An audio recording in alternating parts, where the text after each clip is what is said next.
All right, let's get started. So the next talk is internalizing indistinguishability with dependent types, given by Liu Yiyun. This is the only name I am very comfortable with. Thanks for the very accurate pronunciation of my name.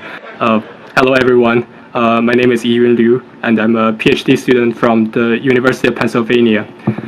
Today, I'm presenting my paper, Internalizing Indistinguishability with Dependent Types. It's a collaborative work with two Penn students, Jonathan Chen, Jessica Shi, and my advisor, Professor Stephanie Weirich. Let's first start with an oversimplified view of our contribution.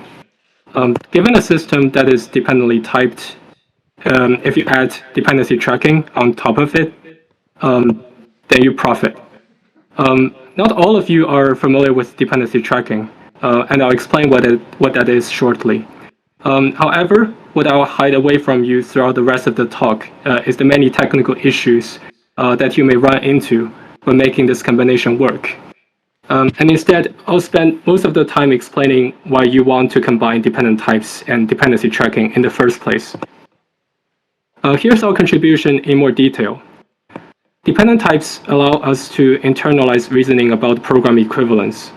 In a system with dependency tracking, the type of program equivalence that we're interested in is called indistinguishability. It is slightly more general than the usual notion of a program equivalence, such as beta-eta equivalence, in the sense that it leverages the dependency information and thus allowing us to relate more terms. By combining these two features, we designed the dependent calculus of indistinguishability, pronounced DCOI, which internalizes indistinguishability with dependent types. First, what is dependency tracking? A type system that tracks dependency is parameterized over a lattice structure, and the type system prevents the flow of information from a higher level to a lower level. The lattice structure can be instantiated into things that are more concrete and have applications in security type systems, runtime erasure, and staged computing. There are different ways of formulating such a system, and in our design, the typing context and the typing judgment are both augmented with levels, represented by the meta variable L, which ranges over the lattice structure. Let's now take a closer look at a very concrete typing judgment. And here, the term A has type int, with a variable x of type boolean in the context. The level L, colored in green, is the observer level of the term A. It tells us that the term A may only use variables whose levels are less than or equal to L, which is the lowest level. The level H, colored in orange, says that we can only use the variable x when the observer level is H, the highest level. And by combining these two pieces of information, we learn that the expression A cannot use the variable x. Without even knowing the exact definition of the term A, just from the typing judgment alone, the type system ensures that if you plug true and false into A respectively, the resulting terms must evaluate to the same integer value. On the other hand, if we raise the observer level to H, the highest level, then X can be directly used in A. And the early equality we have shown is no longer accurate. Substituting true and false into A might give us terms that evaluate to different results for specific instantiations of A. There's no magic underneath how our system enforces information flow. Here's the introduction rule for variables. And as you can see, a variable x can only be used if its associated level L0 is less than or equal to the observer level. High-level variables cannot be used by a low-level computation, but it's perfectly fine for a low observer to package up the high-level variables and pass them around. As a real-world analogy, let us consider a letter delivery service. We want to send a letter to some recipient. The envelope is locked, and only the recipient has the key to unlock the envelope to access its content. The postal service can't access the letter's content, and can be viewed as a low observer in this case. However, the lack of access to the letter's content doesn't prevent the letter from being delivered, because the delivery process is independent of what's written in the letter. We can achieve the same in our type system with box types, or you can also call it by its fancier name, graded model types. Box types enable us to store and pass on the secret in computations with a low observer level. In this example on the slide, the sub-expression x plus 1 is wrapped inside a high-level box. When type checking x plus 1, the observer level gets raised from low to high. So we are granted access to the variable x inside the box. The high-level box can be constructed in a low-level computation, as the example shows, but we can't extract the content x plus 1 unless we have high as our observer level. If we zoom out for a bit, the whole term has a low observer level, with x as a high-level input. We can repeat the same exercise from earlier and substitute two different numbers, 1 and 2, for the variable x. Then the question is, how do the resulting two terms relate? After reduction, we end up with two syntactically different values, box 2 and box 3. But there's more we can say about these two expressions, as the following analogy shows. Recall that the recipient is able to unlock and read the letter, and as a result, they might react differently depending on what the letter's content is. Let's say if it's a love letter, they might react like this. Well, I guess the feeling is not quite mutual in this case. If it's a blackmail, they might get offended because they don't like being threatened.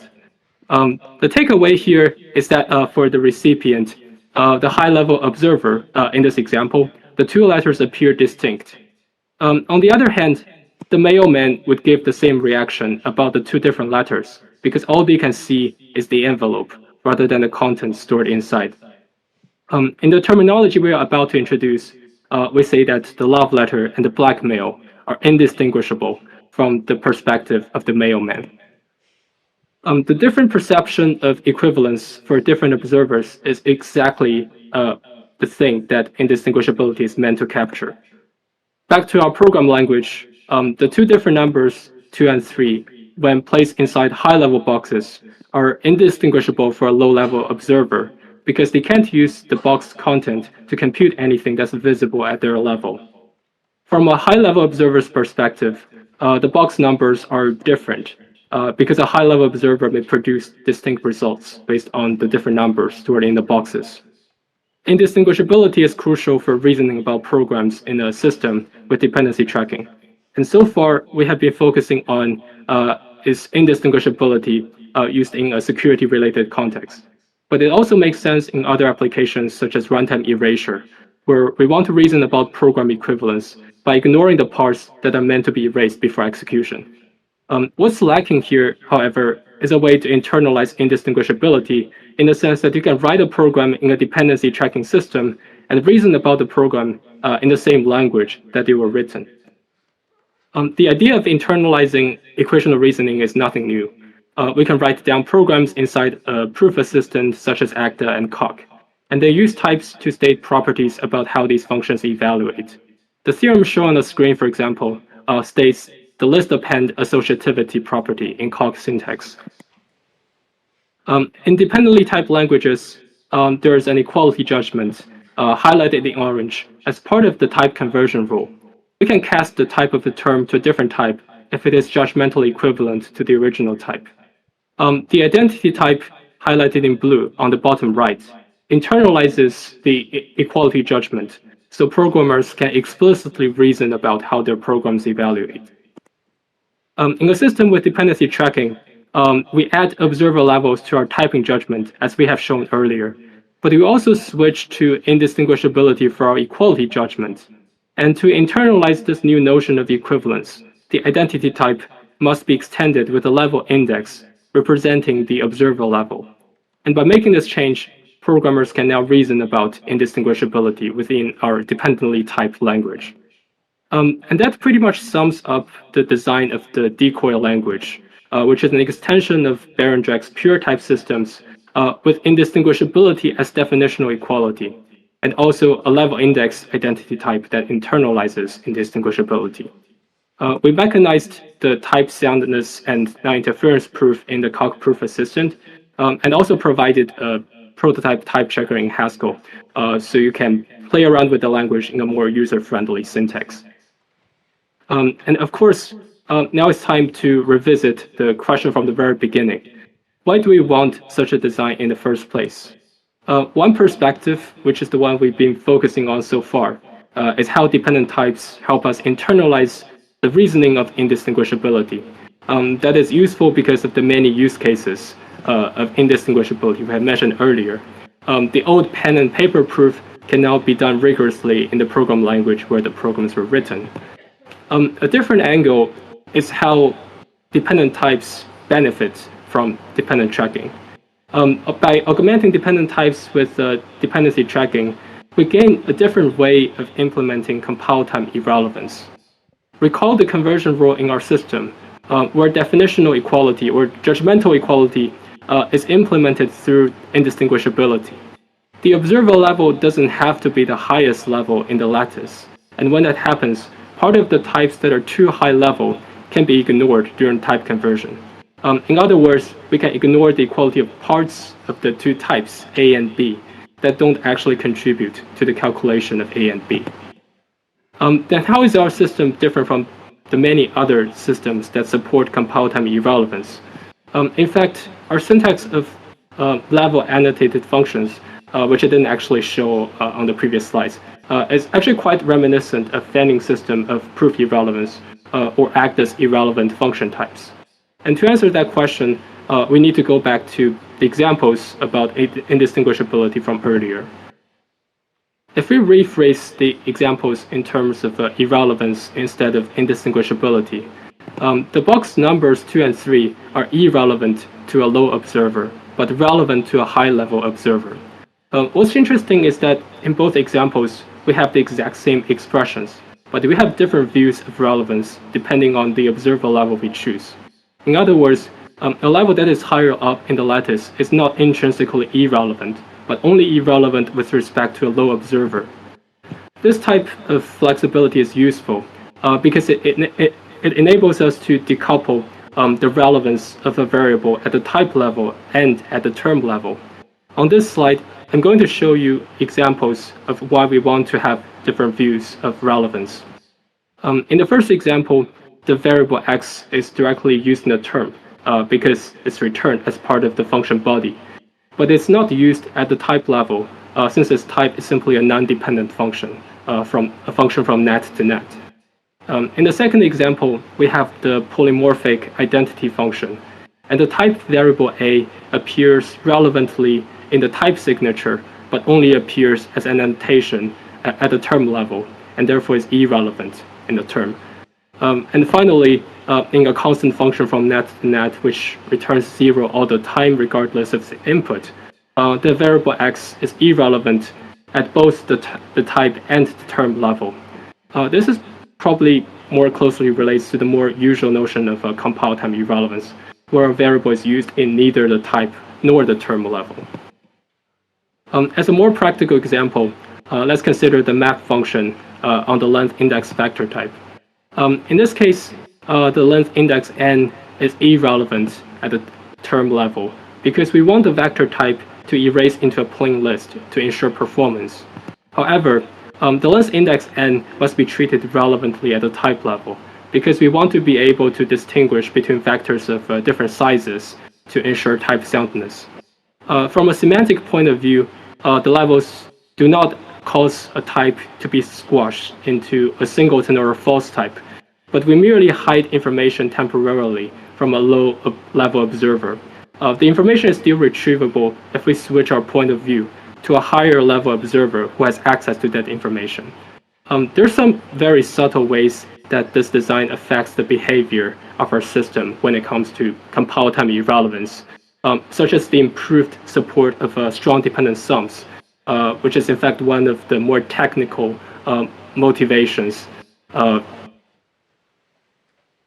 But I guess for more details about the related work, you're welcome to read the related work section of our paper.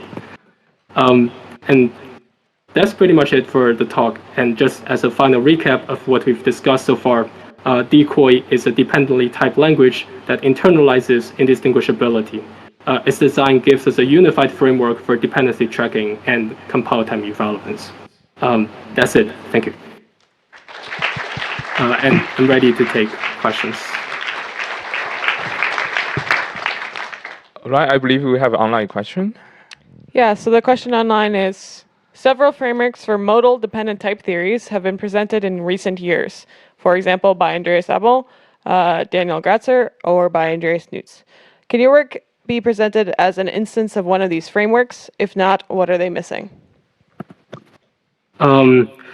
So I think many of the existing frameworks, like model type systems, they are actually more or less have the infrastructure to have a type conversion rule that leverages the dependency information that they're tracking. But there are some very subtle issues. I guess the specific system I have in mind is probably it's called, for example, quantitative type theory, where there's a very specific property of the type system that unnecessarily weakens the constraint that your function behaves like a constant. For example, if your function type says it doesn't really use its input, you should really maintain that invariant. But there are cases where, especially in security type systems, where this invariant is relaxed, and if you start doing type conversion, you might run into issues where it just relates two terms that are not supposed to be related. So I think you can say that our system is heavily influenced by the existing development in model type theory. I think most of our contribution is really working out the details to make the type conversion using indistinguishability work in a consistent way, which turns out to be quite tricky. All right, we can take two or more questions. Oh, exactly, yes. Hi, thanks for the nice talk. I had, so does your notion of equality, does it have like an eliminator?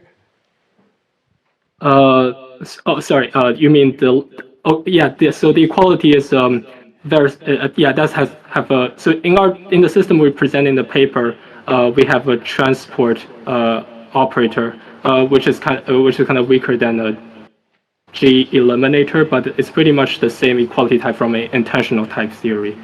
If Okay, that makes thanks. sense. Hi, thanks for the talk. I was wondering, so it seemed that you only handle the PTSs at the moment. That's what I got from the slides.